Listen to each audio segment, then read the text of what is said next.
Nefis söz avtörü Feliz Yarullin.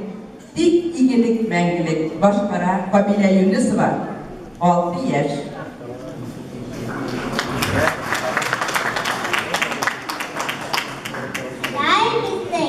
Yaratkan, terlejürge taratkan, akıl bergen, dil bergen, iman bergen, dil bergen, kıyaş bergen, ay bergen, yaşar için yer bergen, yer digen, zur tabanlar, hikmetlere vay bergen, işler için ul bergen, sayılar için yol bergen, ilgen neden kulundan yaşadıklar ol digen.